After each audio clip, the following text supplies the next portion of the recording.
offline the recording from the last course simply because it did not work. I hope that this time it will be a bit more brilliant. So what I'm going to do right now is broadcast you the course slides, sharing my screen. That's it.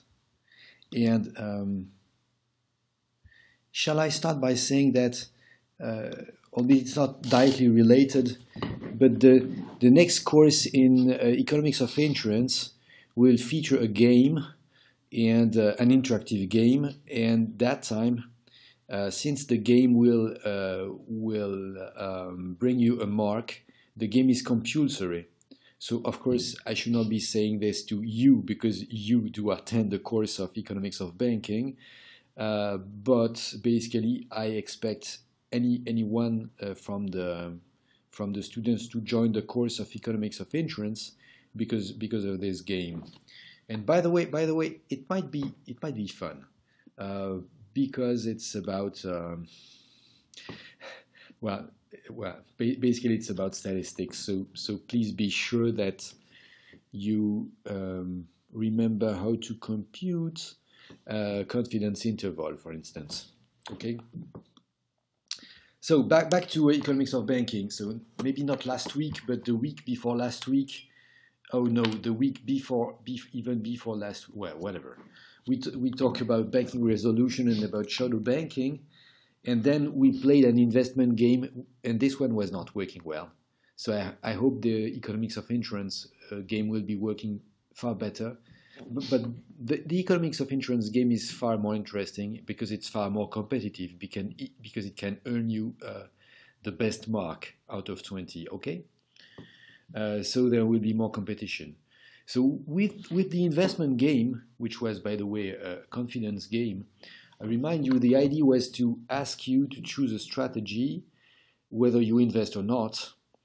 And if you do invest, and if 80% of those who played were investing, then they would get a return.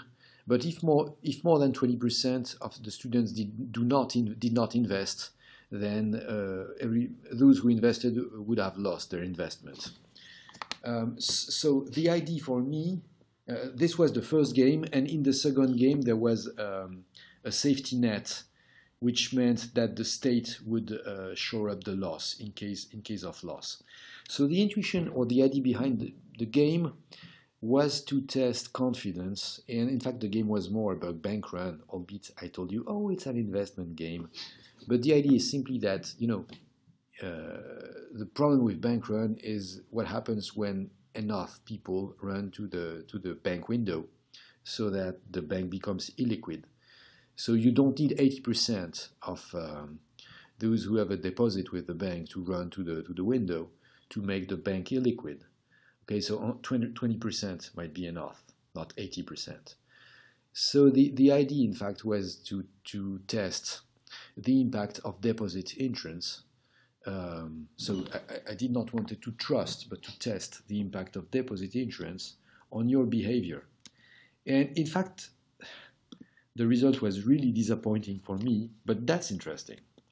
Because as you might remember, without deposit insurance, there were 13 players, 13 potential investors, 13 out of 150. That's bad. I expect more with the insurance game. So 3 of you refused to invest.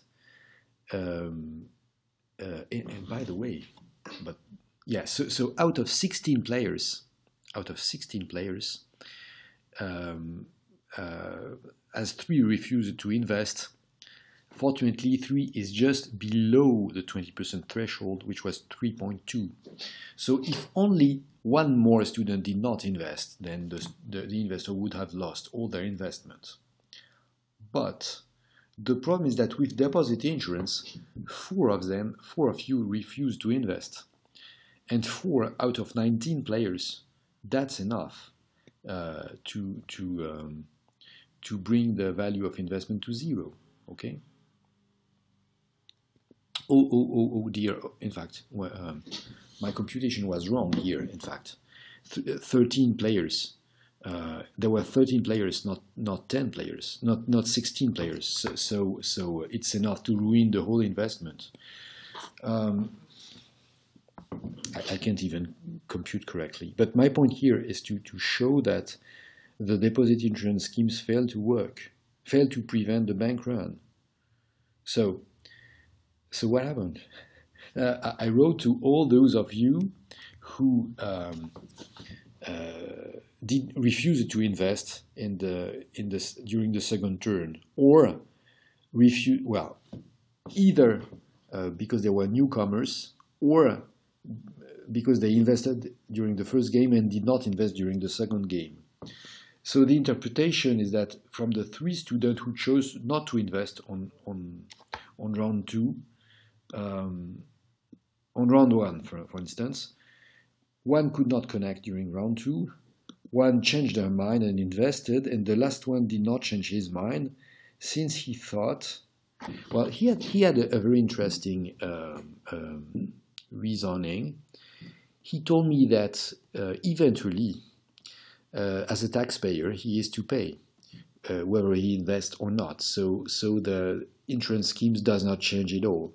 But he confessed that eventually he did not understand that the state was supposed to show up the losses, because I was not clear enough. I did not make this point clear enough. And then from the 5 new players who came and played in round 2, albeit there were not 5 more players, but some players from round 1 could not connect in round 2. Hence, there are overall only 2 more players, but from them there are out 5 new players. So 2 more overall, because from the first game, 3 players could not connect for the second game, okay, for the second round.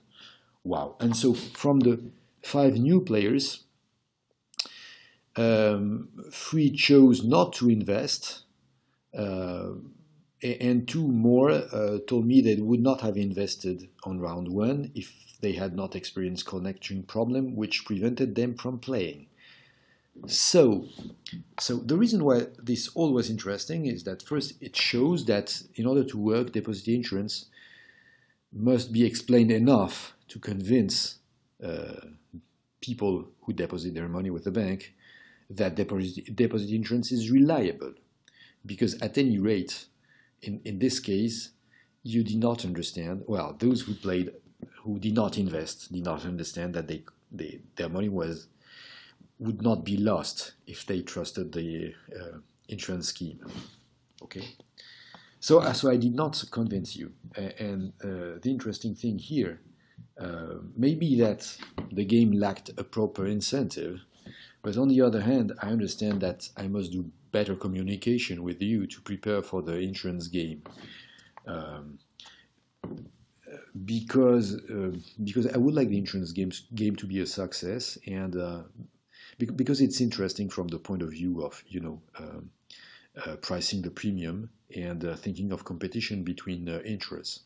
Okay, so communicating better in the future is not very difficult, since so far, well, since I deleted last week's course, I mean the last course before I could upload it to YouTube first, and then I've been experiencing many problems with recording the courses, but whatever.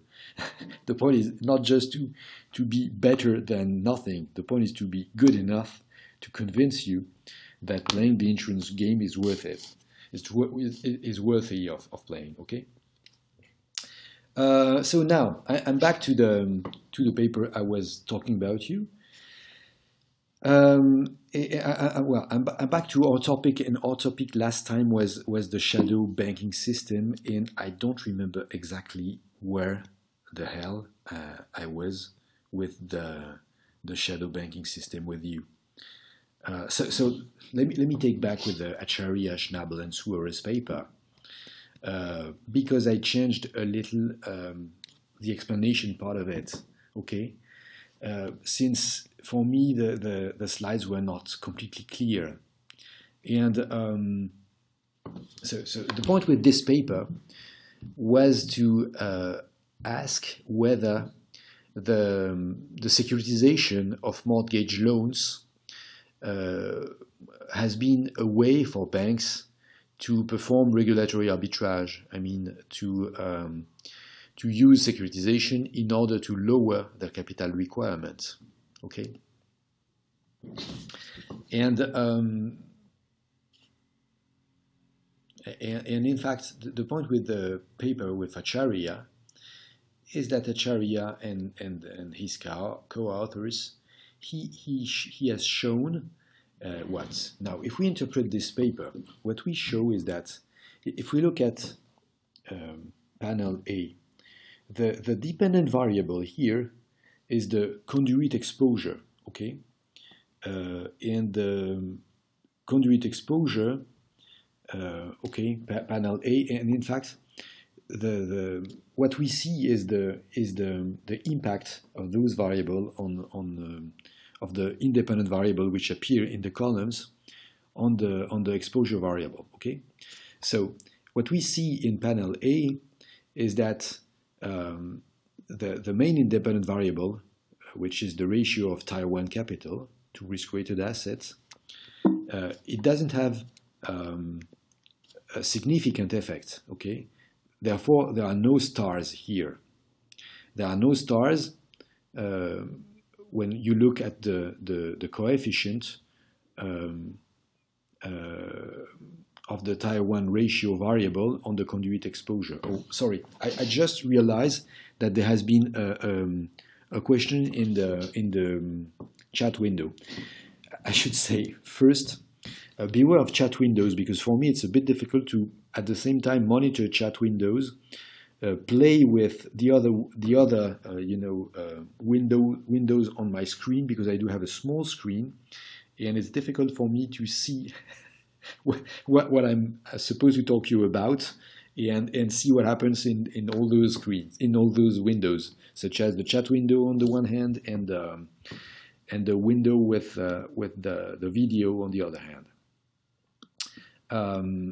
So if you want to talk, the best is to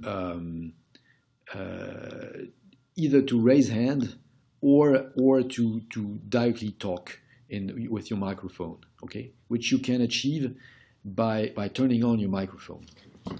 But about the insurance game, I sent you a set of slides which explain the rule of the game. And of course, I will answer all the questions at the beginning of the courses of economics of insurance. Moreover, there will be 3 turns of warm-up that do not count to the final note, to the final mark. Okay, so that normally you should be completely familiar with the way the game works when the true game will start. So you can read the slides in advance, of course. You can ask me questions, and moreover, you will have some turns that do not count to the final note. No, it's not a bonus. No, it's not a bonus. It's a real mark.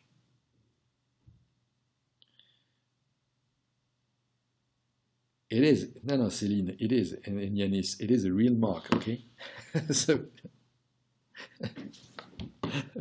but, the idea with the real mark is that you will take this seriously and believe it. It's worthy. So far, I did not play this game with my Paris 1 students because I had no means to implement the game with so many students. But I played this game many times with smaller groups, either of insurance executive or of dual education students, and usually people are really enthusiastic about it. So so you'll see. No, it's not a test about knowledge. It's just about pricing premium. Pricing insurance premium. So all you have to know is how to compute a confidence interval for very simple binomial variables, okay?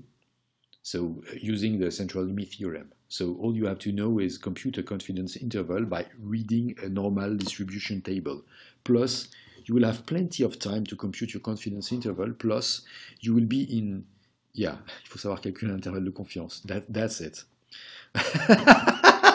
There's a real-time translation on the WhatsApp group. That's great. So are you going to provide subtitles to the course? No, I'm sorry. I think it's funny to see that when I'm talking about marks, then I got the translation of what I'm saying. Okay. No, so you will be in groups of 3. So I'm sure that you will have plenty of time to compute the confidence, the premium price, which are basically unilateral confidence intervals. Okay. And so the problem is not with computation. The problem is with strategic choice, and that's it. Okay, so back to strategic choice. Now the question is, how did the bankers do their strategic choice? So when we look at the impact of Tier 1 ratio on conduit exposure, the answer is that Tier 1 ratio is not related to conduit exposure. Okay, so it doesn't seem that Tier 1 ratio is the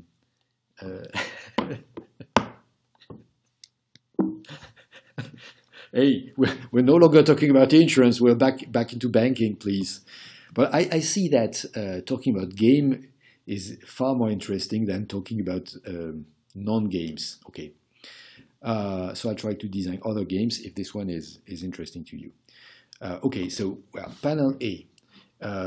Tier 1 capital has no impact on conduit exposure, okay, while leverage ratio in panel B has an impact on a negative impact on conduit exposure. That is to say, the leverage ratio reduces the conduit exposure, that is to say, reduces the amount of mortgage loans which are securitized using conduits. Okay, so the conclusion is overall these results show that banks with higher leverage sponsored less liquidity guaranteed asset-backed capital securities. Okay, securitization. So conversely, if we interpret lower leverage ratio as a proxy for whether a bank is constrained, these results suggest that more capital-constrained banks were more likely to engage in more regulatory arbitrage. That's it. Okay, so you see that, in fact, Tier 1 ratio, and Tier 1 ratio, as you know, is the ratio of regulatory capital divided by risk-weighted assets. Okay, risk-weighted means filtered through an internal model or through whatever model. This does not have any impact on conduit exposure. Of course, the sign is negative, but this is not significant. What we see using ordinary least squares in the third regression here is that assets do have a small positive impact on conduit exposure. That is to say, the largest the balance sheet, the more people, the more banks have recourse to conduits, that is to say, to special purpose vehicle, in order to securitize their loans. Okay. But now, if we look not at Tier 1 ratio, but at leverage, raw leverage, that is to say, the ratio is regulatory capital divided by, this time, not risk-weighted asset, but divided by assets, then this has a negative impact on conduit exposure. That is to say, banks with a higher leverage ratio do less securitization. Okay? So they sponsor less asset-backed commercial paper. And so this is the first part of the demonstration by Charia and his co-authors. And there's another part of the demonstration. In fact, during the crisis, especially during the summer of 2008, okay, during the summer of 2010 and 7, sorry, at the moment where the interbank market completely froze because banks among themselves they did no longer indulge into lending to one another. So what happened at that moment? It happened that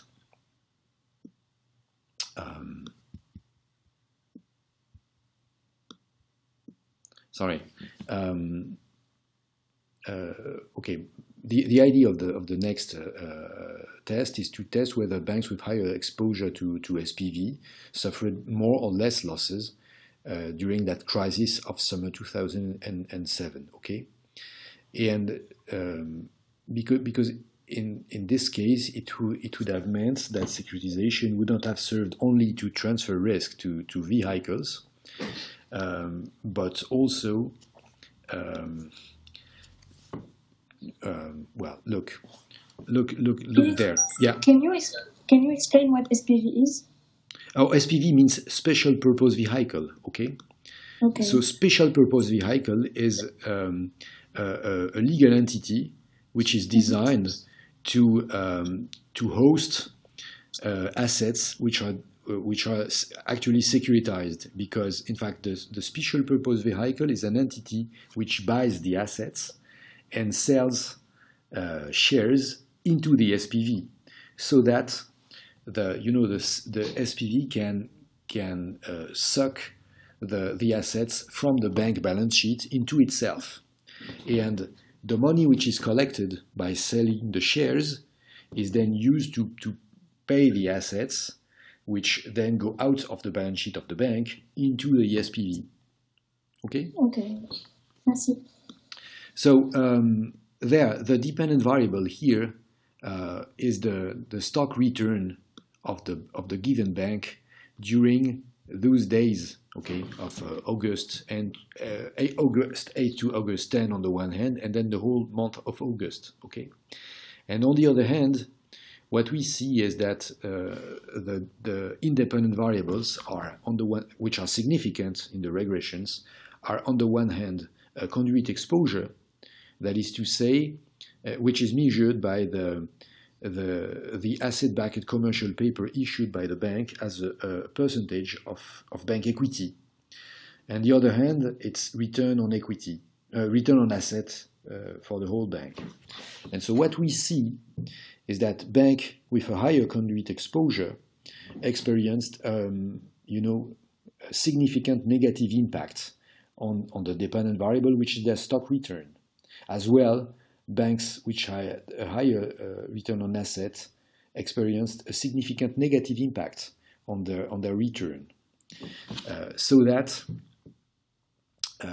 we can think that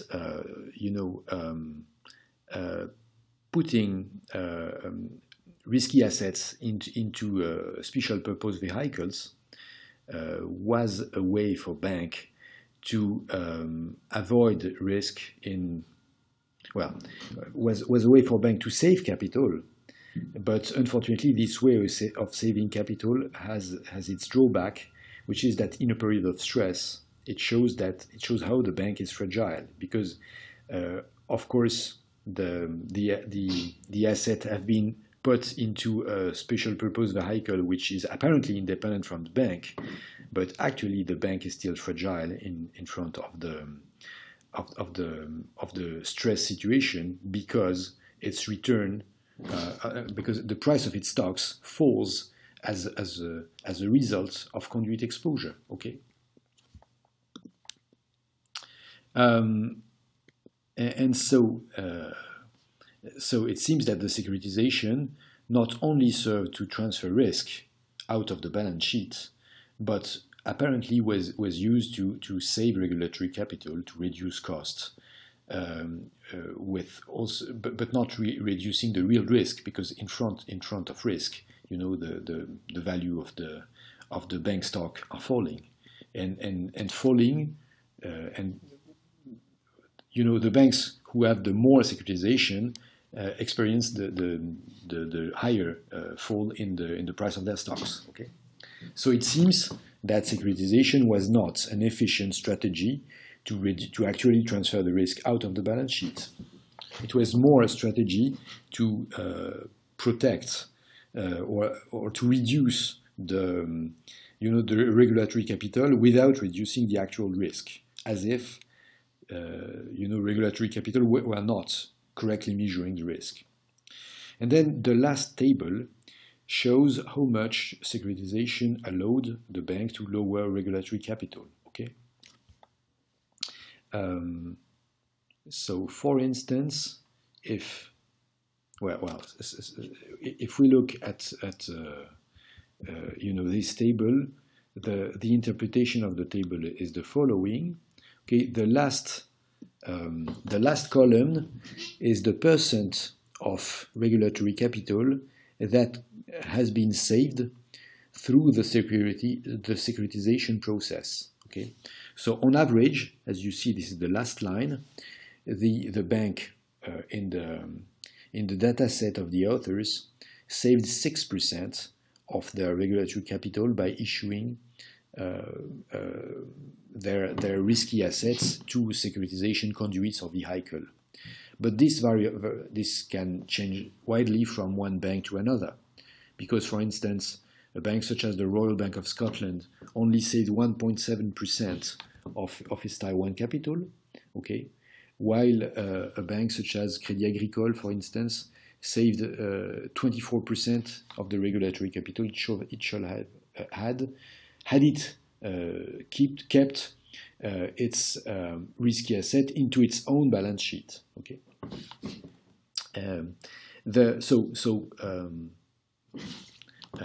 The idea is that not all banks had the same strategy, and as you can see, a bank such as BNP Paribas, for instance, had saved a very low percentage of its regulatory capital by issuing a very low percentage of its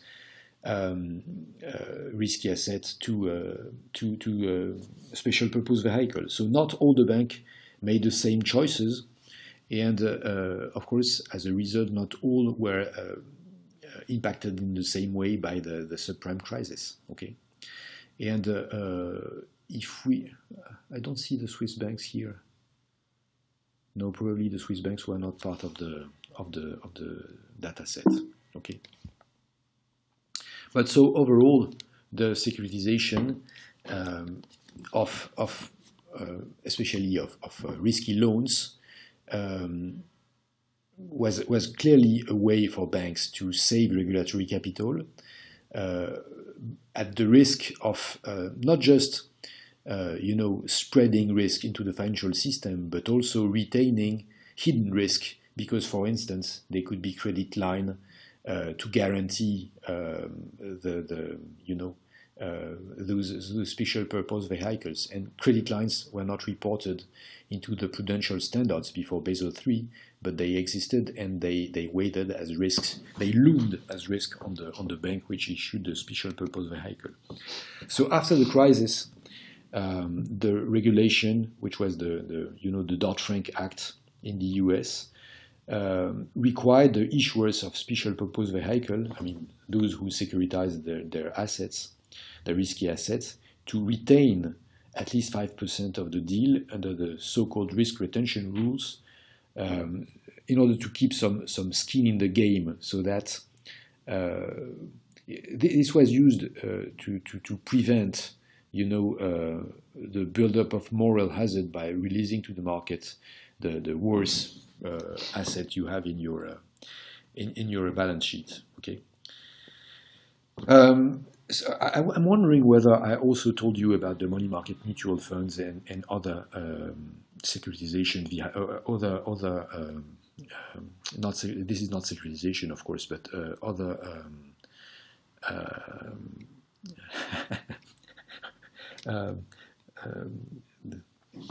what's the word I'm looking for? I mean, non-bank banking. Shadow banking entities. That's it. Sorry.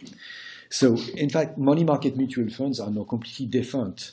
The reason is simply that money market mutual funds were mutual funds with a very low entry fee and exit fee, which were created during the 1970s in order to avoid the Q regulation, which in the US forbade banks from paying an interest rate on current accounts in a time where, as you remember, in the 1970s, the interest rates were quite high. Do you remember how high the short-term interest rate were during the 1970s?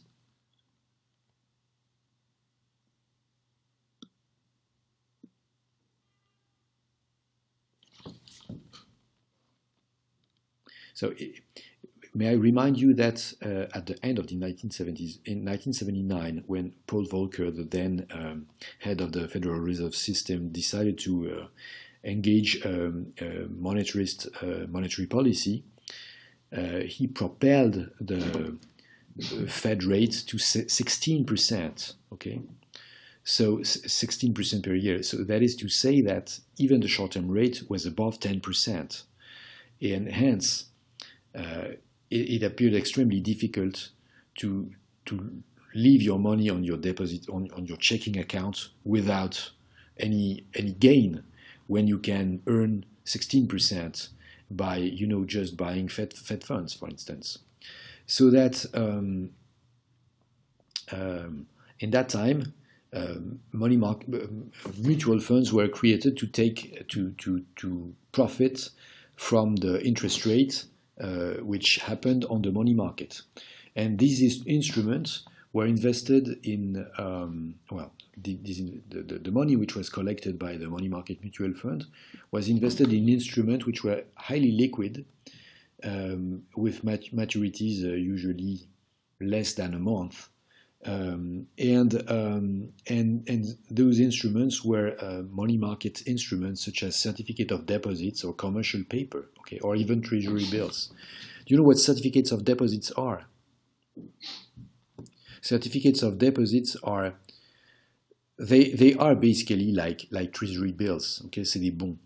That is to say, you buy them at a discount and they are refunded by their issuer on par, okay, but they are issued under the par, under the nominal, and then they are bought back on maturity for the nominal value, and those instruments were quite widely used by that time because it enabled large corporations to get money from the money market without paying the intermediation cost that they would have paid if they had been going to the bank discount window, to the bank window. Okay, but the problem with those, could you please explain, like, what's the difference between, for example, a certificate of deposit and like a saving account or something? The point of a saving account is basically just the kind of account you do have with the saving and loans, like Caisse d'Épargne. A saving account is an account which can bring you an interest rate, but basically you have no means of payment on that account. So you cannot directly pay with this account. You have to go to the bank window in order to withdraw the money, and then you pay cash. Okay, or alternately you can transfer the money from your saving account to your checking account, and then use either a check or a wire transfer or a credit card or whatever. Okay, with certificate of deposit is a security which is issued by an issuer, but in fact any corporation can, well, as long as it is registered with the money market, a corporation can issue a certificate of deposit, and the nominal value of certificates of deposit was $1 million. Okay, so basically the idea is that you issue the certificate of deposit at, for instance, $900,000, then you get $900,000, and after, say, 3 months, you pay back 1 million. Hence, the interest rate here is 100,000. The interest is 100,000 for 3 months, so the interest rate is 100,000 divided by 900,000 multiplied by 4, so that's 44%. So it's a bit high. But this was just for for the sake of the example. But for a corporation, going to the money market was a way to get money without going to the banks, or without paying intermediation and other fees. Okay, and so that was fashionable in the 1970s and 1980s.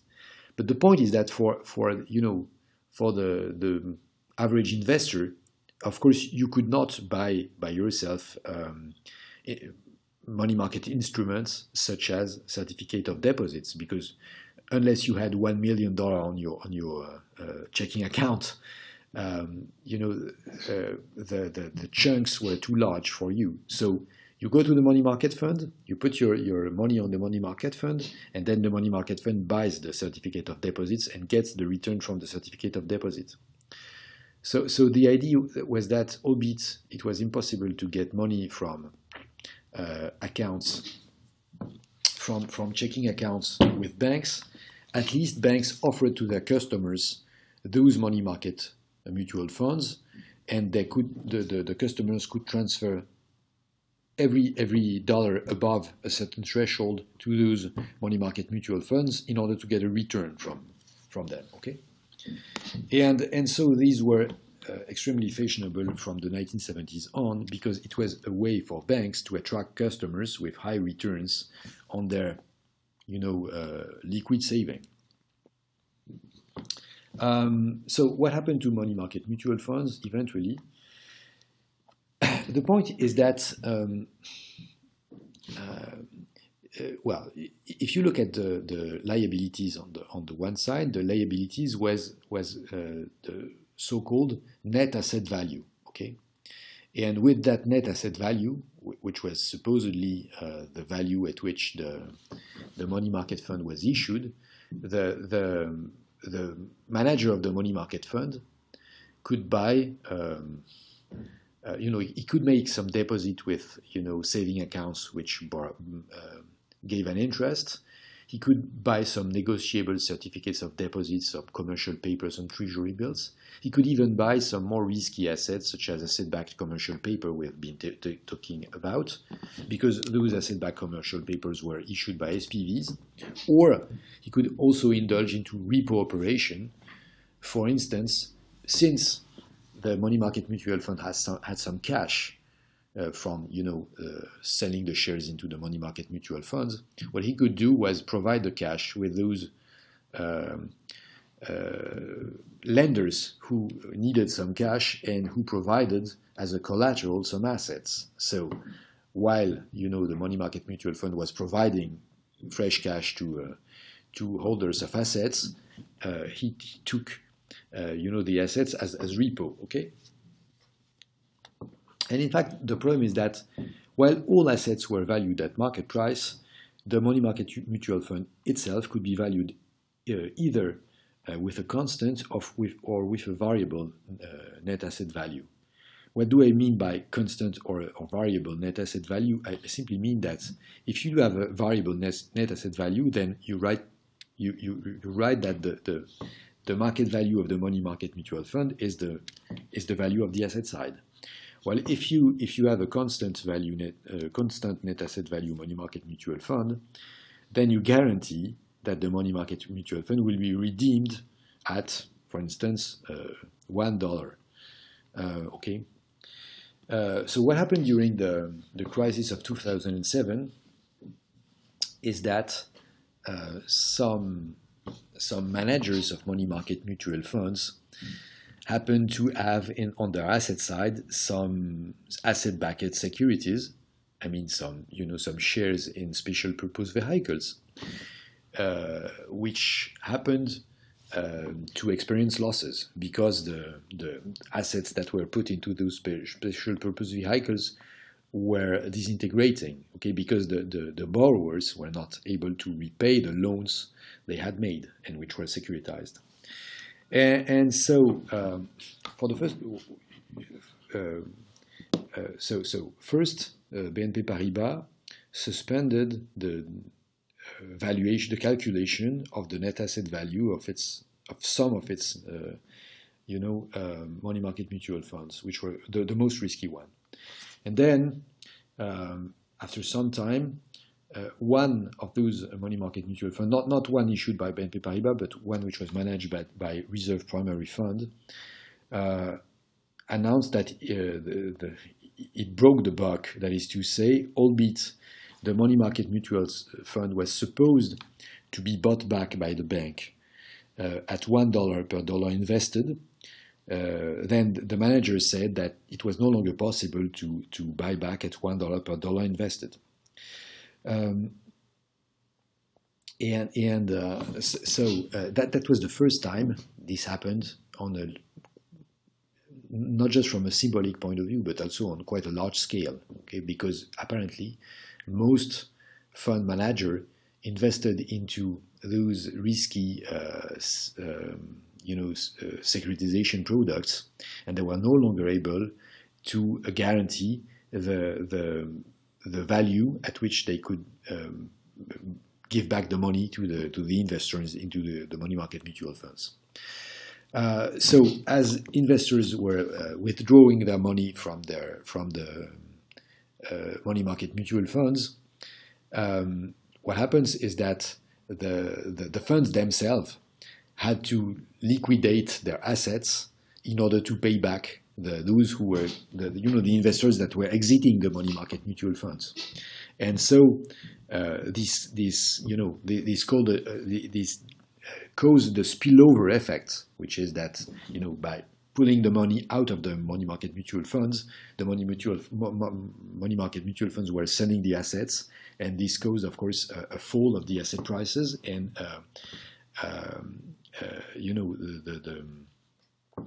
the funds that were invested outside the US was withdrawn as well. Okay. The point is that, in fact, before this event, nobody ever thought that money market mutual fund could be dangerous, simply because nobody even realized that they were invested into risky assets. And the problem, in fact, is that when money market mutual funds were designed, they were not risky products because they were invested into very liquid assets and short maturity assets and non-derivative assets. But in fact, as the time gone by, the banks were requiring to have these kinds of instruments in order to attract customers, because basically the way the bank sold their checking account was to say, okay, we provide you with a checkbook, but we also provide you with money market mutual funds that will bring you a 2% per year return with all the money you have above the $2,000 or $5,000 or $10,000 threshold. So that money market mutual funds were the selling point for the bank financial services. And so when the riskless assets disappeared, the banks went into more risky assets. And so they loaded the money market mutual funds with risky assets, such as, the shares into special purpose vehicles, which were securitizing the asset-backed commercial paper or whatever, or subprime loans or whatever. And so if the net asset value of those money market mutual fund was variable, that is to say, if the asset value reflected the market value of the asset, there was no risk. But the point is that the banks were guaranteeing that you could not lose money, that all you can do was, earning money above what you invested into those money market mutual funds. In which case, the fund manager were forced to indulge into buying risky assets and being leveraged, etc., in order to get some return, because even in 2007, the return on short-term instrument was very low. So now, what happened with the crisis? What was the result for the with the money market mutual fund? The point is that either the money market mutual fund should feature some capital so that the losses could be somewhat insured by regulatory capital, or the money market mutual fund should all become variable net asset value money market mutual funds, in which case they could no longer serve as an instrument to bring return to a checking account. In fact, the European Parliament ordered in Europe all the money market mutual fund to become variable net asset value, that is to say, so that the net asset value reflects the market value of the asset side of the balance sheet of the money market mutual funds. Only in the case of sovereign debt funds, the money market mutual funds were allowed to stay constant net asset value. But when you think about this now, the point is that sovereign debt funds in Europe have a negative return, so that they're not interesting to build money market mutual funds. You cannot, of course, attract customers to your banking services by promising them returns below 0%. Okay.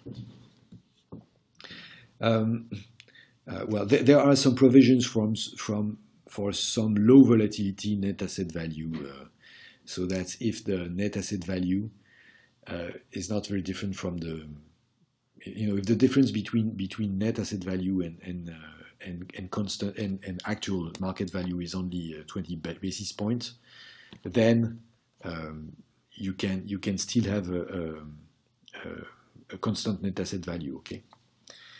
But whatever, the regulation basically prevented the money market mutual fund to continue indulging into risk transformation and leverage. Okay.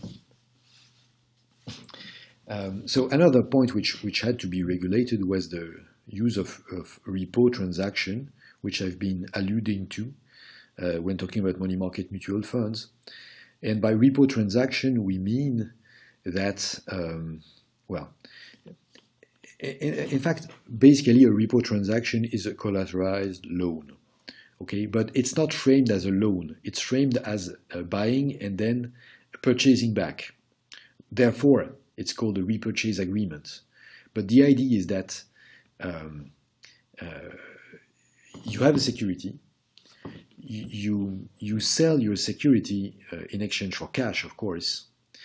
But at the end of a period which is explicit in the contract, you will sell back the security at a pre-agreed price. Okay, so that the difference between the buying and selling price of the securities is somewhat the interest rate on the loan you benefited from.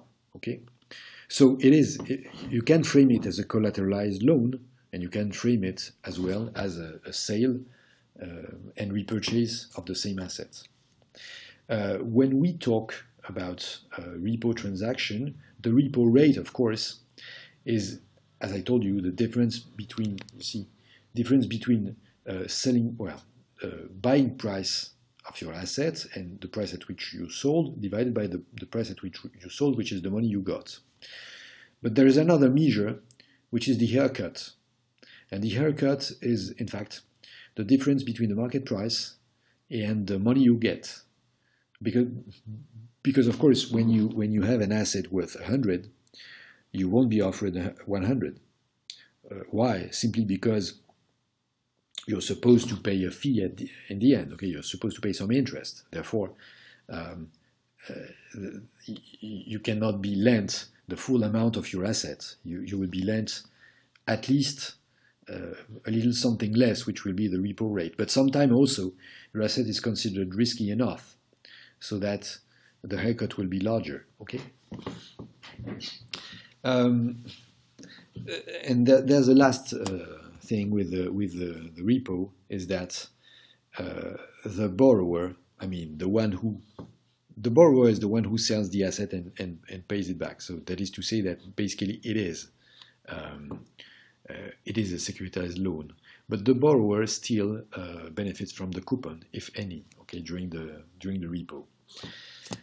So repo transaction can increase leverage, and why can they increase leverage? Because of course, for instance, assume that you have 100 worth of security, then you sell them to someone who gives you 89 as repo with a 2% haircut, okay, which means you will have 98. Then you can buy 98% of this 98 to buy new securities, and then you will as well put those 96 with the same seller, with the same buyer, so that you will get 96 more, etc. So overall, if the leverage is if the haircut is 2%, and if you do have only 100, then you can convert that 100 into 5,000 okay, by leveraging your money using repo. Okay, so repo is a powerful way to leverage your funds in order to invest more. That is to say, to get a higher return, but at the price, of course, of a higher risk. Okay. So, of course, leverage increases profits because, for instance, imagine that the return rate is 5%, and you invest 100 into securities offering a 5% return. Then the return on your portfolio will be 5%. While if you can invest 5,000 with a repo rate of even 2.5%, then you will get 5% out of the 5,000. Well, maybe not on the 100 you would have otherwise. Okay, but you will have 5% on the if I'm thinking about not the additional return but the overall return, okay, you will get 5% out of the 5,000 you can get from your initial investment by using repo. This will bring you 5% of 5,000, which of course is 250.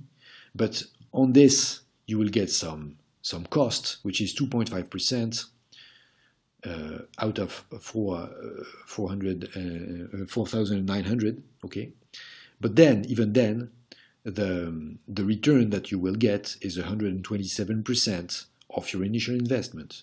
So you can multiply your return by 25, basically. So it is quite obvious that leverage will bring you a far higher return, but at the cost, of course, of a higher risk. Why? Simply because any price movement is multiplied by 50, so that if you get a small rise, then fine. But if you get a little loss on capital, then you will have to multiply it by 50. Okay.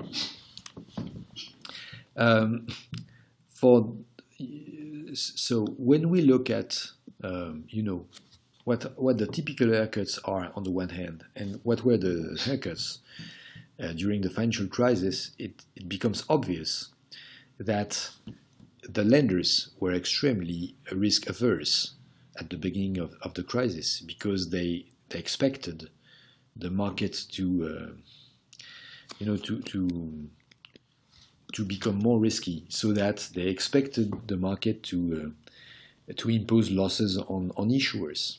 Okay, so the typical haircuts, which are only 0.5% on treasuries, I mean treasury bills. Okay, so sovereign U.S. bonds. The typical haircuts there are 0.5%, but during the financial crisis they were as high as 3%.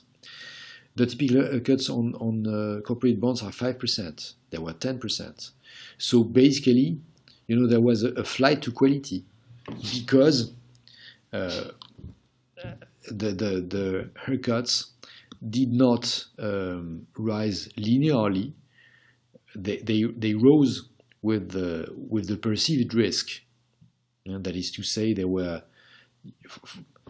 for instance, corporate bonds. Usually, they had a lower haircuts. They had higher haircuts than AAA asset-backed securities. That is to say, structured products. But in March 2008, structured products started to experience a higher haircut than corporate bonds, simply because, as you remember, structured products began during the summer of 2007 to experience some pricing anomalies. Okay, so leverage increases risk, and at some point, the lenders realized those risks. But the point is, when you think of the financial crisis result, the last one, I mean, financial crisis of 2007 and 2008, it resulted from the combination of those three kinds of securities, of shadow banking processes, because special purpose vehicles were used to securitize high-risk loans, and those high-risk loans were bought by money market mutual funds through repo operation with a high leverage. So that the reason why money market mutual funds collapsed and the reason why special purpose vehicles were at the origin of the crisis is that on the one hand, we had some risky assets such as loans to subprime households or corporate loans of low quality. Those assets were securitized in vehicles, and in fact, the securities which were sold were highly risky because when the borrowers, either the subprime households or the businesses which borrowed, they were risky and they were supposed to be insured by monoline insurers. But the insurers, they could cover some claims. But if a significant amount of borrowers defaulted at the same time, then the insurers who insured those special purpose vehicles could no longer pay for the difference between the expected return and the actual return, taking into account the defaults. So add to this, the kind of leverage which is made possible by repo, then you understand why the losses were high, simply because if you experience a 3% loss with 0% leverage, you lose 3%. If you experience a 3% loss with a 20-time leverage, then your loss is 60%. Okay? If you experience a 3% loss with a leverage of 33, then you lose everything. And that's it. So overall, the shadow banking system was an amplifier of the trouble of the trouble which was experienced by lenders who lent to fragile borrowers. And therefore, the problem is that while banks are correctly monitored because they are correctly supervised, those entities who exist in the shadow banking system were not. Okay, and by the way, I shall ask, who supervises the banks in the US?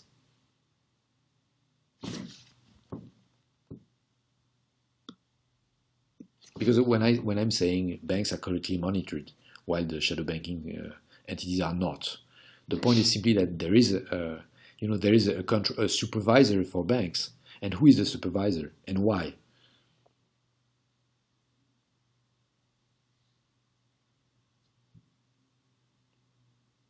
What makes a bank a bank? What makes an entity a bank in the US?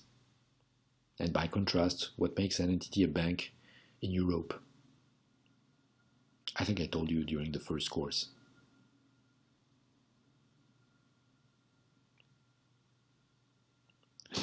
Ooh, is there anybody there? Anybody left? Or did you all leave?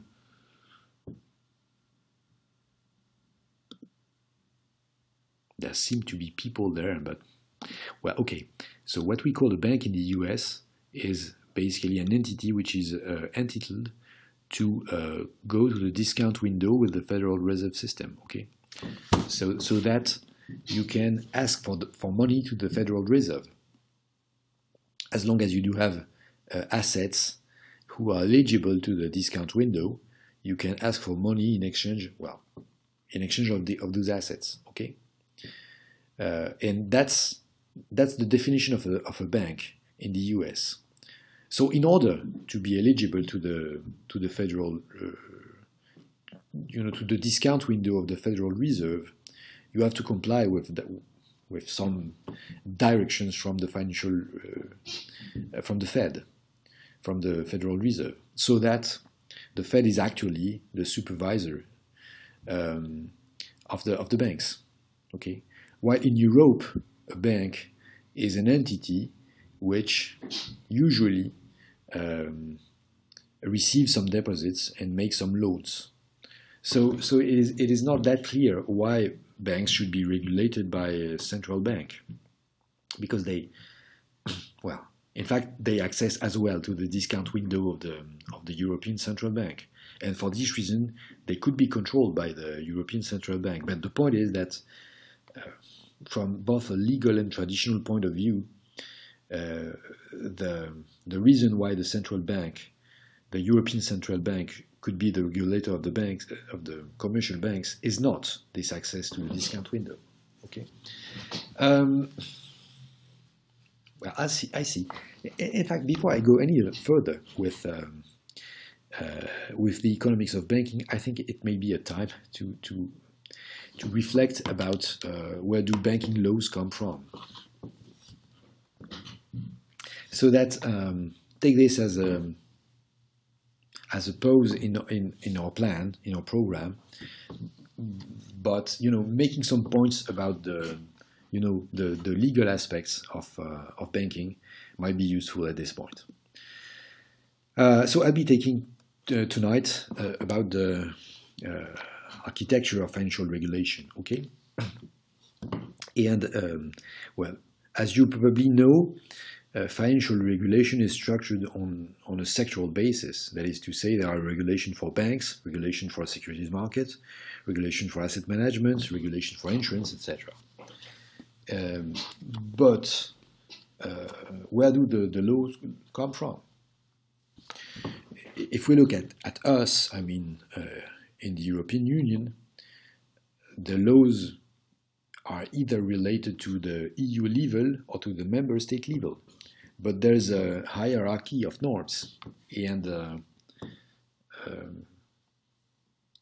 question is where the starting point. Okay, who is responsible? Who is in charge for regulation, and how does this all work? Well, then we can ask this as a philosophical question. Okay, what is the legitimate regulation? Who should be in charge of, or from an economic point of view, what would be the most effective regulation or the most effective regulator? But before we ask those questions, maybe we should look at how things are, okay, before we ask how they should be. So I'm asking you, what are the norms, the standards, the laws, okay? May I ask you, that's it, how do you name those norms who apply to banks? I'm going to write this down on somewhere. I just lost my cursor, but that's it. I'm back here. So I'm asking you, because it seems I lost you. How do you call those texts which are norms or standards applying to banking business? You can answer in French as well as I will translate in English, okay?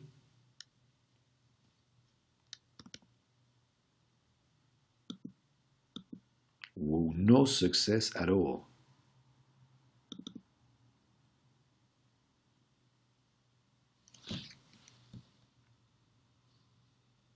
Hey, guys. Be kind.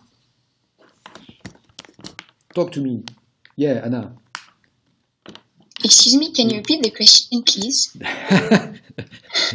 Yeah, the question was written, what is the name, okay, of those texts who set rules to the, to the banking business? How do you call them?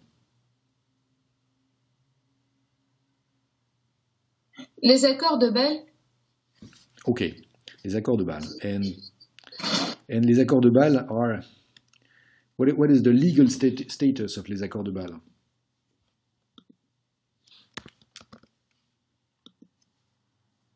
Do you have any idea? Because when you think about les accords de Bâle, there is no reason why les accords de Bâle should be considered as law in France, for instance. Where does Basel? Where is Basel? En Suisse. Yeah. So do usually the Swiss law apply to France? No, not not necessarily. Not necessarily, as you say. Yeah, not at all. In fact, okay. I'm not supposed to serve as a soldier in the Swiss army, for instance, and I'm happy with this.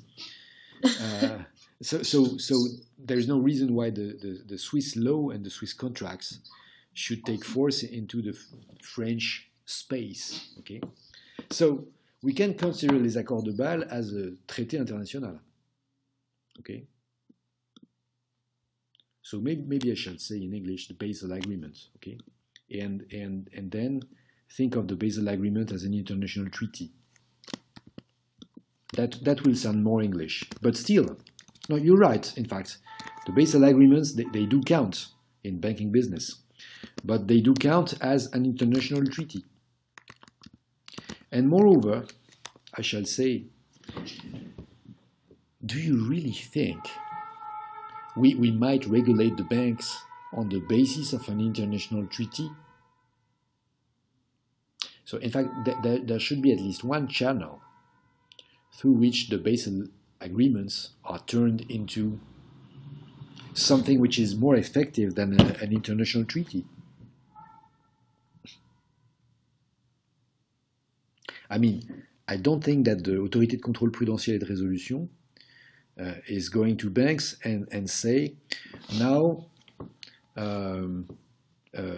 in consideration with an international treaty, I'm asking you to show me your banking book, for instance. We should have some more convenient way of compelling banks to do something, don't you think?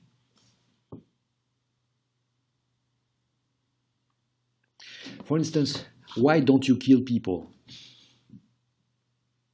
Because you don't want to. Okay, you're nice. That's it. But why don't you do things that you're not supposed to do? Or maybe more precisely, why are you not supposed to do something? Some things? Because it's against the laws. That's it. So, laws are important. And by the way, who decides laws? Who makes laws?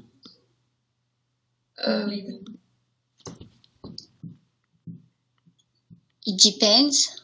State? More precisely. Yeah, you're right. Nation states or member states in Europe. You can. So the legislative branch. Mm-hmm. But laws sounds quite French, okay? Is there something as a European law?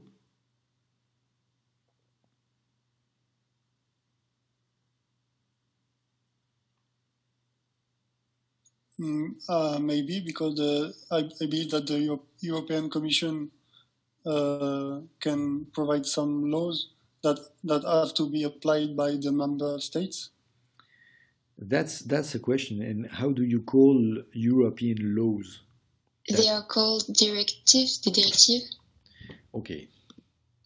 So that's part of the picture, of course. Albeit, in fact, directives are not directly applied by member states. Because directives, as the name shows, they only show a direction, and basically they have to be transposed into the national legal system of the member states. So they are translated into French laws. But okay, so there are other legal instruments by the European Union. No?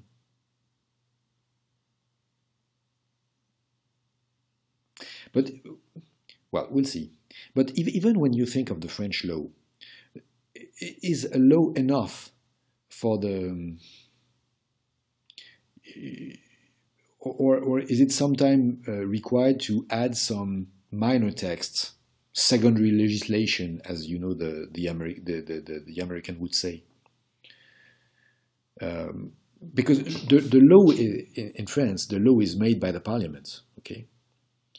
And that is to say, the Assemblée nationale has to vote on the law, and then the Senate, and then the Assemblée nationale, which means you cannot change the law every 2 months.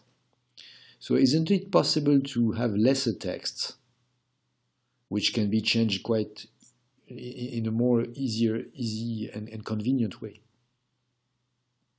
I think you're talking about the ordonnance, for instance, in France. The ordonnance is quite similar to law, in fact. But you're right, it's simpler, and because who can issue an ordonnance? The president or a minister, or the prime minister. But how does this work? Can the president decide an ordonnance every time he wants to?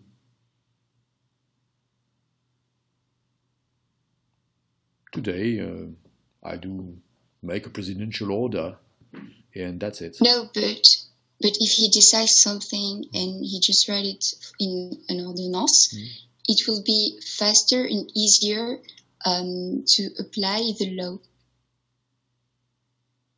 I don't know if you understand. Can I say it in French? Oui.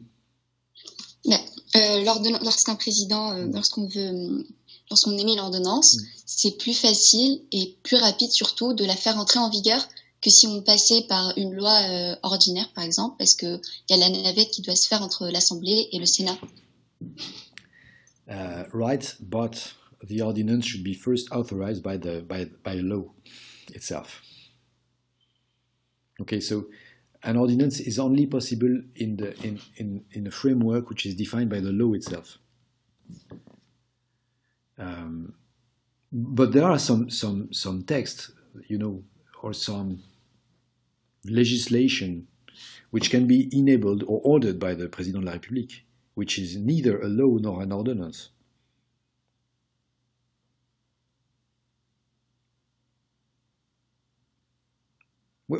What is a decree?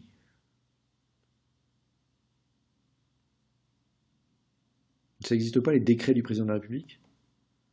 Les décrets d'application, qu'est-ce que c'est les décrets d'application?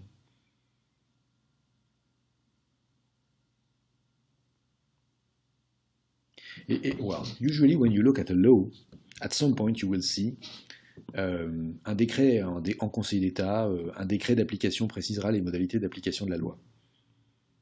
Simply because the good thing with le décret d'application is that you can change the decree simply because the minister in charge or the president himself can change the decree every time he wants to.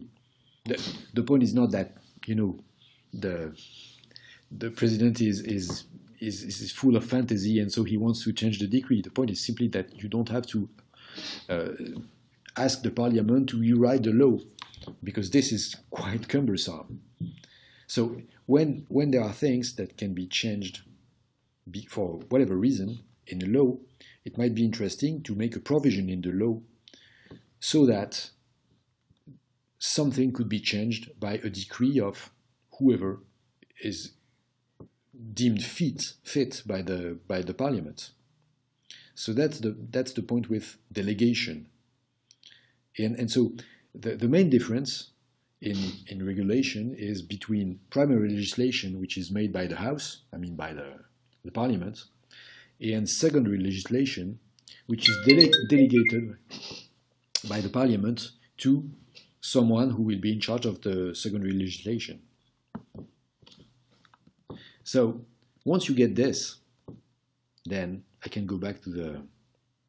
Alors en français de France, bien de chez nous, ça s'appelle les décrets d'application. Okay?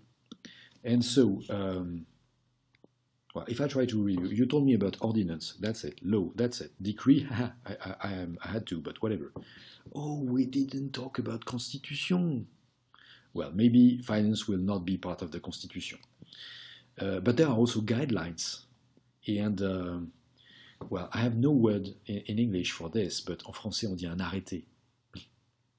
The French law is full of arrêtés, An arrêté is something which is written by someone. For instance, there's an arrêté du président de l'université to say that from here on, the lecture halls will be closed to the students, and all the teaching should be done through Zoom and through video. So this is basically an arrêté.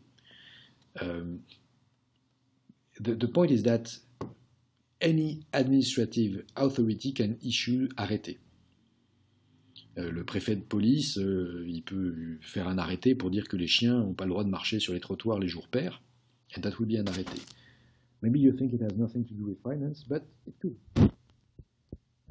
There are international treaties as well, as we have told about les accords de Bâle. But then the good question will be, alors les accords de Bâle, what are les accords de Bâle? You know, are they international treaties or European directives or laws, French laws? We'll see, you'll see. Because that's an interesting mechanism, how you can produce international coordination, and what is the mechanism through which an agreement which was made in Basel by guys who do not have authority in the European Union, because Basel is not just in Switzerland, it's outside of France and outside of European Union. And what's the channel through which this goes into the French legislation? There are European regulations which are in fact above French laws. And then there are technical standards. And so if we try to put all this in the right order so that you have the hierarchy of all this, then the Constitution is above all, okay? Because you cannot issue a law which is in contradiction with the Constitution. If you do this, then normally there should be some court that says the law is rejected because it's contrary to the Constitution. So in the US, the Supreme Court is supposed to do this. Okay? In France, what is the relative of the US Supreme Court in France? We do have our Supreme Court, whose job is to say which law is compatible with the Constitution and which is not. Le Conseil constitutionnel, d'accord? Chez nous. And in fact, international treaties do have the same weight and the same strength as Constitution, simply because you cannot engage into an international treaty and then say, oh, I'm sorry, I changed the law, and then I cannot comply with the international treaty. So it means that what you agreed with a foreign power cannot be changed through your own law. But still, banking regulation is never done by international treaties. It's, as we will see, in fact, the Basel Agreement, for instance, it's not an international treaty. It's an agreement, and that's why we call it an agreement, because people do agree on something, and then they implement more or less what they agreed on. So below those fundamental laws, there are regular laws, okay? But if you look at the French law cannot contradict the Constitution, the French law cannot contradict an international treaty, and the French law can no more contradict European Union law. Because if it be so, then the European Union will be a mess, you know? We agree on some collective decision, you know, we agree on a legal framework, and then every member states can change the legal framework which is agreed at the European level. It doesn't work. So that there are European level laws, which, you know, directives, but in fact directives, they are not implemented directly. They have to be translated into national laws, okay? So the only legal European acts which are directly executable into member states are regulations and decisions. And we'll see the difference in a short while. And then the relative of décret d'application in European law, in European framework, are the technical standards. And these are especially important in the field of finance, because there are many technical standards in the field of finance. Since the financial crisis, more than 41 regulations and directives have been issued to the financial sector, but more than 600 technical standards as well. So that's the burden of the European legislation. Now, member states, they do have their laws and their ordinances. In fact, an ordinance is a special case of law. Then they do have their decrees, because the decrees are below the laws. That is to say, if the President de la République does a decree, writes a decree, then he cannot contradict a law. That's the hierarchy of norms. Okay? If he wants to change a legal provision, then he must go to the parliament and ask the parliament and have the parliament vote the change. He cannot change the law on himself. And below the decrees, which can be issued only by the President de la République and by the Prime Minister and other ministers as well, there are administrative decisions. And of course, the higher the administrative authority, the stronger the administrative decision, les arrêtés. For instance, of course, an arrêté of the dean of the economic school cannot contradict an arrêté of the president of the University Paris 1 Panthéon-Sorbonne. And an arrêté of the president of the University Paris 1 Panthéon-Sorbonne cannot contradict an arrêté of the Minister of Higher Education. And an arrêté of the Minister of Education cannot contradict an arrêté of the Prime Minister or of the President de la République. Okay?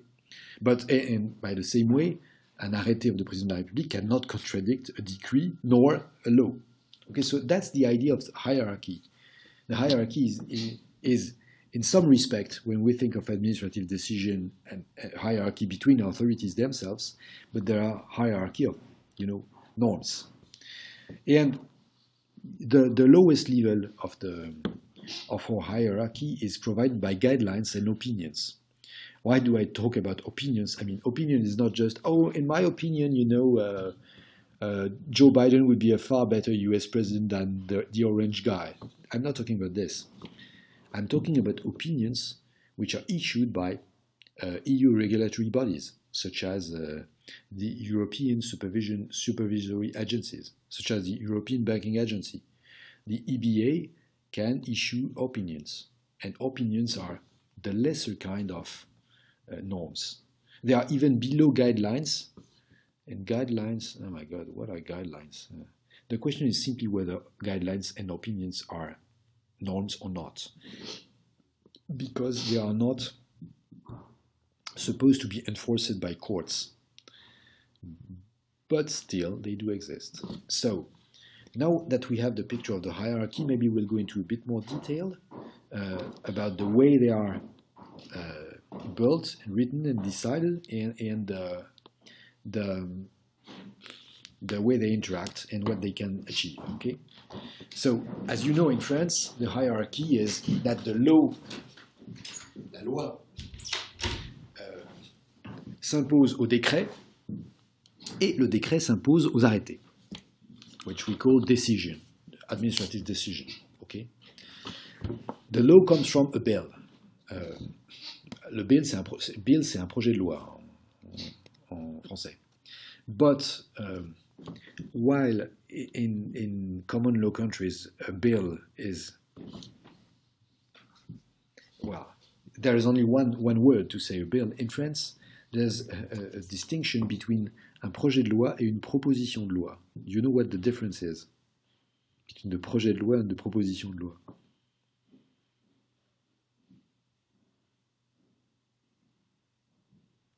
Projet de loi is made by the government. Proposition de loi is made by someone else. Okay, and so either the government or the sponsor of that, or the promoter of that projet de loi, they come to either the Senate or the Assemblée nationale with a project or proposition. They go to the bureau, and then, as you know, there's what we call la navette parlementaire. There's no word in English, because shuttle in English means, the vehicle. While the idea with the navette parlementaire, there's no vehicle in this case. The idea with the navette is just that first the Assemblée nationale takes a vote, and then the Senate, and then whatever the Senate votes, in the end, the Assemblée nationale decides entirely. That's the funny thing, which is that the Senate is there only to say, no, we're not entirely, we do not agree, but whatever, nobody cares. Then, the decree is an enforceable act from either the President of la République or the Prime Minister. And in fact, the reason why either the President of la République or the Prime Minister can issue decrees is that, in fact, there is in the act, in the legal act, in the loi, a provision which says what can be said, what can be done through implementing decree, that is to say, the décret d'application. And for instance, well, my example is taken from an ordonnance. I will tell you in short while in what respect an ordonnance is different from a law, but basically an ordonnance is a type of law. Okay, typically there is a provision which enables, which enables someone to write a decree. Okay, sans préjudice. Alors article L, ça veut dire un article de loi. Okay. And this is the proof that an ordinance is almost like a law. Article L223.12, sans préjudice des dispositions de l'article L223.4, l'émission et la cession de mini-bons peuvent également être inscrites dans un dispositif d'enregistrement électronique partagé, which means distributed ledger in English, permettant l'authentification de ces opérations dans des conditions notamment de sécurité définies par décret en Conseil d'État. And when someone says a décret en Conseil d'État, it means un décret du président de la République visé par le Conseil d'État. Because a Prime Minister cannot issue a décret en Conseil d'État. And the funny thing is that the Conseil d'État existed before the revolution because it was called in that time the Conseil d'État du Roi. So as you say, we are a completely modern country. But you see there, the law says, okay, the way the law will be implemented is written in a décret en Conseil d'État, and that décret, or in a decree, and that decree might be written by the President of la République and changed whenever the President of la République wants. Okay, he is completely in charge of writing the decree. So the interesting here in this delegation, which is provided by the text voted by the Parliament, is that there is no need to have the Parliament vote on changes. Okay. So an ordinance there. I shall introduce the difference between the ordinance and the law. An ordinance is an act produced by the government in matters which are normally covered by the law, but as Anna said, it's faster because, in fact, a law was first voted to authorize the government to write ordinances. This is delegation, exactly as with the authorization to issue decrees. But then, the ordinance must be ratified by the Parliament, that is to say, the Parliament has a final say, because he must vote. But there is no debate when you vote on an ordinance, okay? Because you make a law which says the government will be authorized to issue ordinance on this, on this, and this, and these topics. And then the government drafts the ordinances. The ordinances are sent back to the Parliament, and then the Parliament votes. And once the Parliament has voted, the ordinance becomes law. So as Anna said, exactly this is faster. But it's faster as long as the first law has been voted, of course. Because usually, of course, many people oppose to ordinances because there won't be any debate on the text, the ordinance themselves. Now that we are clear about, on the one hand, laws and ordinances, and on the other hand, decrees, which, by the way, are, ordinances and decrees are delegation by the Parliament of the right to write the laws to either the government or the President or the Prime Minister. Now, les arrêtés, which are basically administrative decisions, can be issued by any authority. And les arrêtés, these are not legal texts, okay? These are decisions. So they are not delegated by the Parliament itself. There is no need for the Parliament to issue a law to say, le préfet de police de Paris est autorisé à émettre des arrêtés à arrêter sur je sais pas quoi, sur la police des chiens sur les trottoirs parisiens. There's no need for this to do so because usually it's provided for either the law or the decrees. Okay. But then, as I told you, there's a hierarchy not just between the text, but also the authority which issue the arrêté, because of course the préfet de police cannot contradict an arrêté by the Minister of the Interior himself. Then, eventually, there are those non-binding texts, such as the opinions by the financial regulators. You can go to the ACPR website and you will see there are opinions of the ACPR. And opinions of the ACPR are still not, things about, the weather. It's about financial regulation. But for instance, it's about, the way the text should be interpreted. So it's more an explicitation of what is in the law. So in France, the hierarchy of norms is then the law is above the decree is above the arrêté. And the law can authorize the president to issue decrees. Well, in fact, the easy mnemonic in French is that the hierarchy of standards, basically in France, is the hierarchy of signatory authorities. Because the Président de la République, he's above all, well, maybe not above the law because he's not supposed to have the legislative power, because since Montesquieu, it is quite fashionable to separate the legislative from the executive power. So the President de la République is supposed to be the executive. He's supposed to, not to make law, but still, he has some power when it is delegated by the parliament. And as he is above, he's on top of the pyramid, so what he writes is above what everyone else can write. Okay? Now, if we look at the European Union, it's far more complicated. So, Anna told me that laws are directives. That was quite right, but in fact, in the EU, we don't call them laws, we call them legislative acts. Because there are three types of those legislative acts: regulations, directives, and decisions. Any idea of the differences? No? No?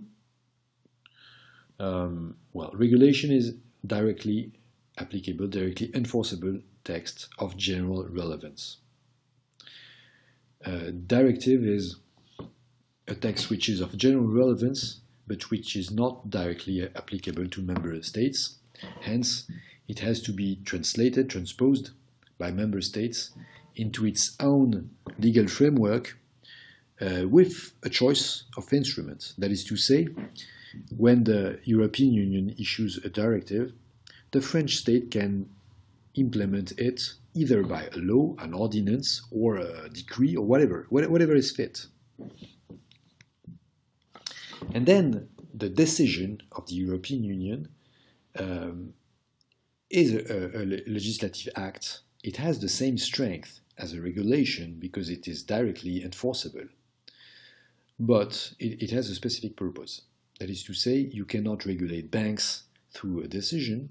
You can make a decision about one bank, about some banks. You can make a one-shot decision about all the banks, but you cannot issue a somewhat, general relevance principle using the decision. But we'll see that decisions can be very important because, in fact, they command the implementing act.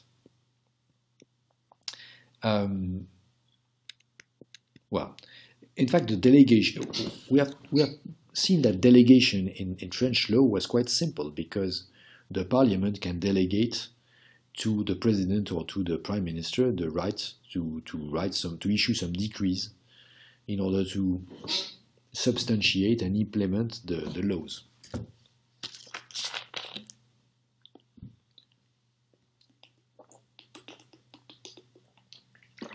Excuse me, but my voice will probably be smoother with some water. I'm not watering down my doctrine, but I'm trying to water my throat. So what commands the delegation in the European Union is the Moroni doctrine. And in fact, the funny thing is that you're probably not familiar with the Meroni doctrine, and the Meroni doctrine comes from a weird case which has nothing to do with financial regulation, but it's still the way delegation is provided for in the European Union. Okay. In fact, the name Meroni itself comes from a case which was judged by the European Court of Justice in 1956. And of course, that case was called Meroni and Company, Industrie Metallurgiche Società in Comandita Semplice versus the High Authority of the European Coal and Steel Community. Because in that time, there was no European Union, because the European Union dates back from 1986 and 1992. There were 3 European communities, as you probably remember. There was one European Coal and Steel Community, which was the only one existing in that time. But then from 1957 on, there was also the European Economic Community and Euratom, the European Atomic Energy Community. Okay, the European Atomic Energy Association, I guess. In fact, the European Court of Justice set 3 principles which were required for the delegation of an authority to be valid. And those conditions were that no delegations could confer upon the authority receiving the delegation power different from those which the delegating authority itself received under the treaty. That is to say, you can only bestow a power you have by yourself. So I cannot delegate you under the Meroni principle, you know, the power to write the French law, because I don't have it. Then a delegation of powers cannot be presumed, and even when empowered to delegate its power, the delegating authority must make an express decision transferring them. That is to say, you cannot issue decrees, which you remember under the European language are called technical standards. You cannot issue technical standards if there is not a provision in the regulation or the EU directive which says that an authority will be entitled to issue technical standards. Okay, so delegation of power cannot be presumed; it must be explicitly delegated by an express decision.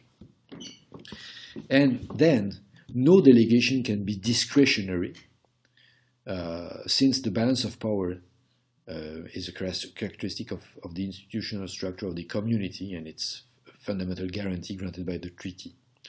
So delegation of power does not mean that you can do whatever you want, and there should be some checks and balances to this delegation of power, so that ultimately, even if the European Parliament gives you some right to write the technical standards, there must be someone who checks that it's correct. Okay,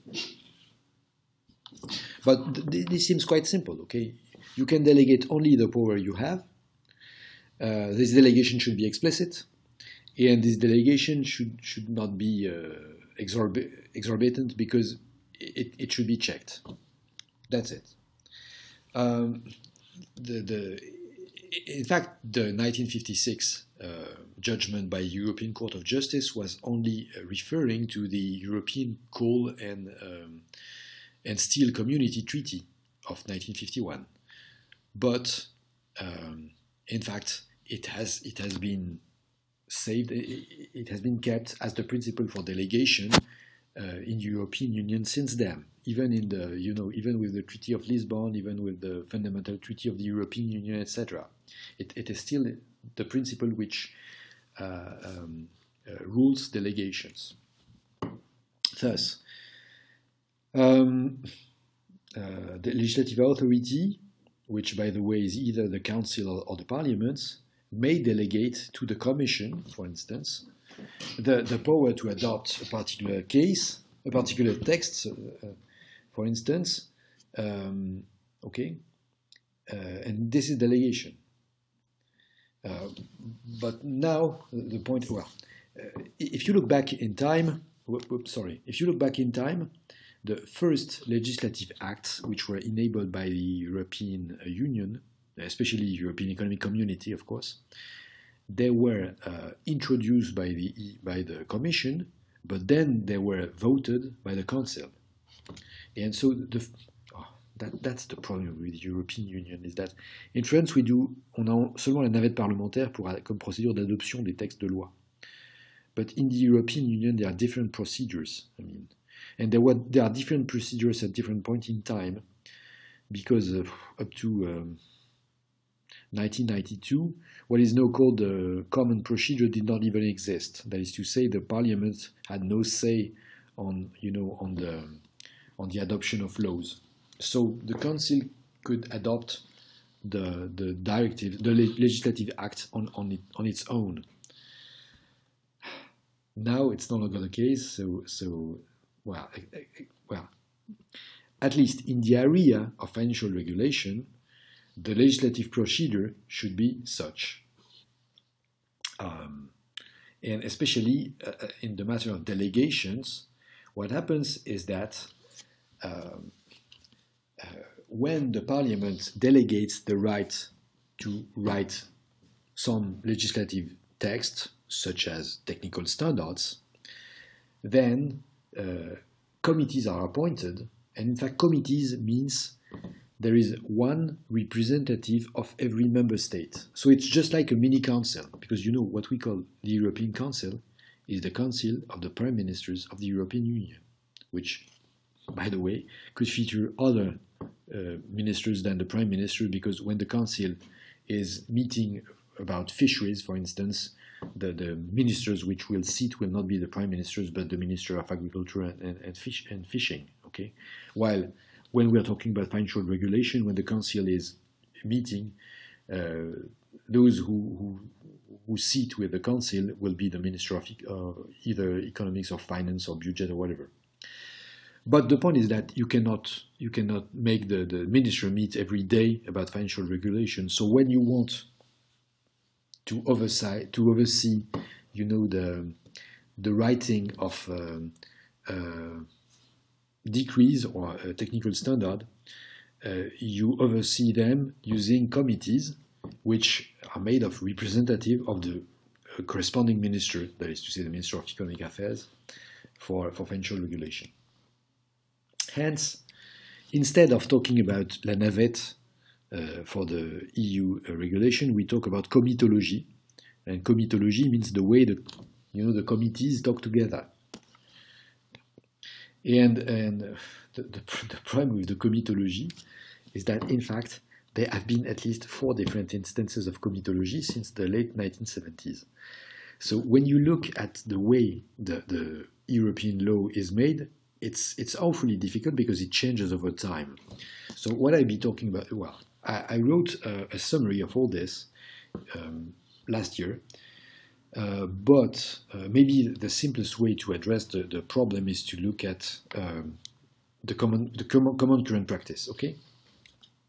But and the common current practice, before we go into this, we must add another layer of complexity, because in fact not all technical standards are monitored by committees in the same way, because there are 2 kinds of technical standards, and the way the committees handle those technical standards depend on the kind of technical standards we're talking about. Welcome to Europe. But what you should keep in mind is that this complexity is not designed in order to prevent citizen control. In fact, this complexity is mandatory to be sure that everyone agrees in a political, in a political entity, or in a polity, shall I say, where there are 27 different people, 27 member state governments, many different people, and many different ways of looking at problems. So, in this respect, financial regulation was a priority of since the end of the 20th century, because especially with the enlargement of the European Union, the European Commission was completely conscious that there was a need for harmonization and convergence, and in order to provide a strong drive to actually harmonize and make countries converge, there should be a process designed to achieve this convergence. So there was a committee of wise men which was formed at the end of the 20th century, and that committee of wise men issued a report which eventually led to a financial sector action plan, which was issued in 1999. And that financial sector action plan was supposed to, provide the basis for issuing a legal framework that would apply to member states. And how was that legal framework organized? Well, at the first level, the European Parliament and the Council of the European Union, because Council of the European Union is the Council of the Ministers. It's not the same as the Council of Europe, as you know. Okay, the Council of Europe has nothing to do with the European Union. It has to do with Europe as a continent. So the European Parliament and the Council of the European Union are those who adopt legislation. Okay, and so they adopt the first level legislation, which established the core values of law. And these are required in order to build guidelines on the implementation of the further implementation of the law. Okay. Then, on the second level, there are sector-specific committees and regulators who advise on technical details in order to write the technical standards, okay, les décrets d'application. And then they bring it to a vote, either in front of member state representatives, which are the committee, or back to the parliament or the council. But even if the vote is made by the committee, it is under the responsibility of the Council of the European Union, simply because, in fact, the members of the committees are appointed by the ministers of the Council of the European Union. Then there is a third level. Well, in France, you have la loi, les décrets. Bon, et puis les arrêtés, c'est quand même plutôt des décisions courantes. Then there you have a third level, which might be issued by the national regulators in order to coordinate new regulation with the existing legal framework in the member states. And this is through guidelines, okay? But guidelines are supposing to be soft law, that is to say, they are not enforceable. There's even a fourth level, but in fact the fourth level is simply a check of the consistency of the overall building, plus measure for enforcement and compliance in member states. Okay, so the fourth level is not concerned with legislative making. The fourth level is concerned with execution, okay, and implementation. So this is what is called the Lamfalussy process. Okay, so the Lamfalussy process is the result of that report from the Committee of the Wise Men, which issued the Financial Sector Action Plan. And the reason why this is called the Lamfalussy process is that the guy who is the architect of this four-level organization was the late Baron Alexandre Lamfalussy, who was of Hungary's origin, therefore his Hungary's name. Okay. So, in order to actually implement the Lamfalussy process, there were committees which were to be formed. And the thing is that there were committees, there was already a comitology, okay, in the European Union since the late 1970s. As I told you, and there were even different instances of the comitology which change over time. But the point with the Lamfalussy process is that specific committees were formed for the financial sector. And in fact, in the beginning, those committees were more or less the union of the supervisors. Okay, that is to say, there was a committee for the banking sector, which was c'était la réunion des comités, des superviseurs. There was a committee for insurance, which was the Committee of European Insurance and Occupational Pension Supervisors, okay, etc. And there was also a committee for the securities market. And in fact, so these committees were created in 2004, and then they were superseded in 2010 by the European supervisory authorities, okay, for instance, who are free, the European Banking Authority, the European Insurance and Occupational Pensions Authority, and the European Securities Market Authority. This is quite important to understand why those authorities, those so-called authorities, do not have the same authority as member states, because they were thought as, you know, a replacement for committees. So they were created not to be executive agencies, but to be law writing, to be, you know, agencies to which you would delegate the power to write legislative provision, secondary legislation, okay, level 2 acts. So the role of these first committees and then supervisory agencies was to advise in the drafting of level 1 and level 2 texts. That is to say, level 1 are directive and regulations, and level 2 are technical standards. But actually, they advise in level 1, and they more or less take part in writing of level 2 text. Okay,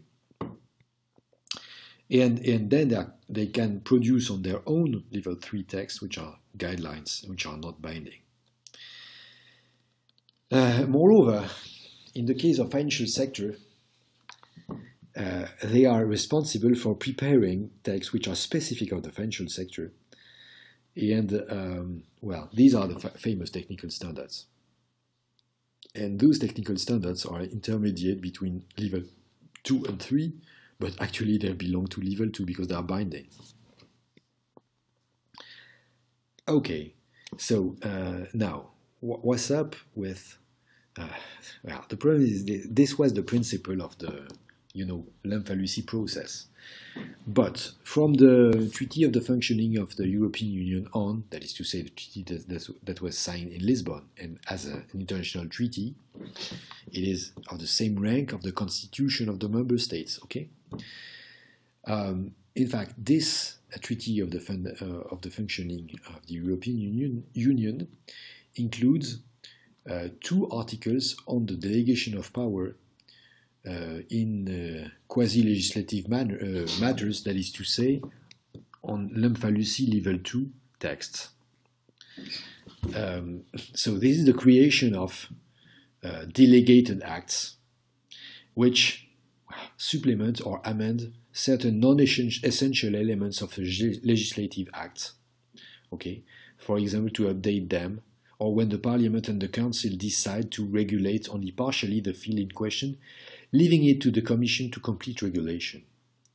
So it is quite clear that in the case of financial regulation, we have a full level architecture, while the Lamfalussy process stated that there were full level, but the last level was supposed to be implementation and no more.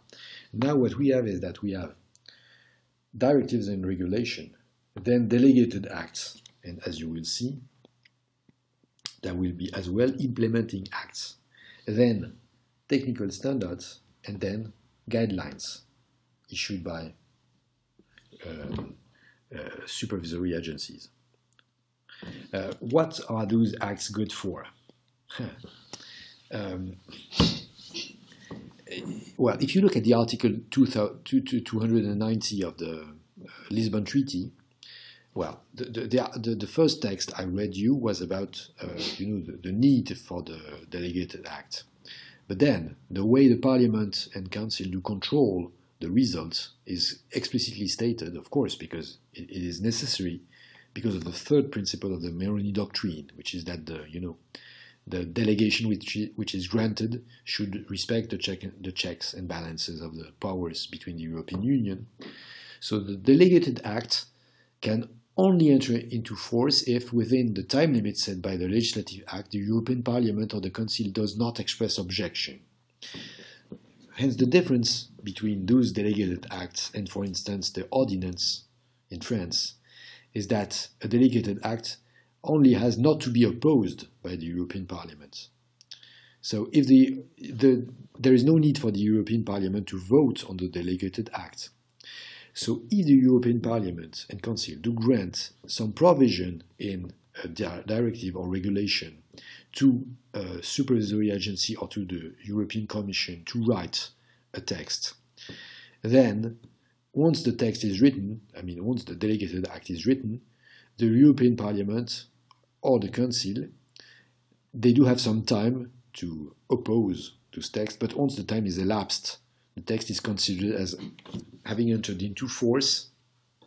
And of course, it cannot contradict the original act because it's a level 2 text in terms of hierarchy. It cannot contradict neither a directive nor a regulation, nor a decision, in fact. But still,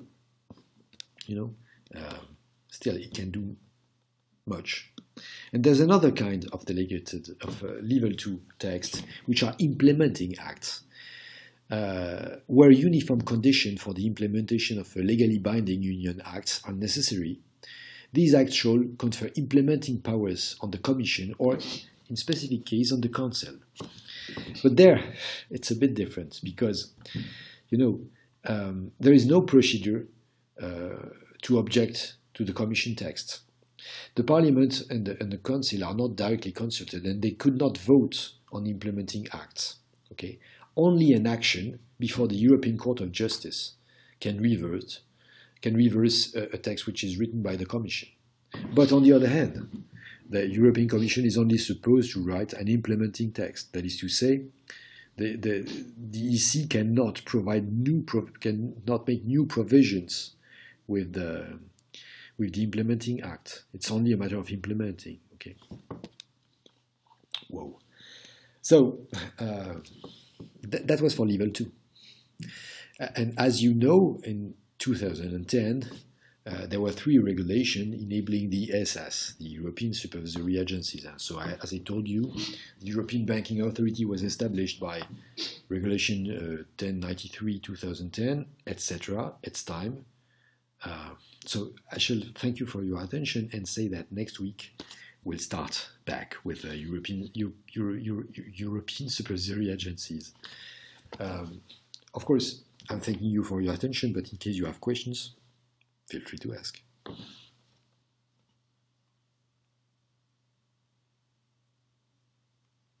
No question? Well, at least I'm stopping the recording.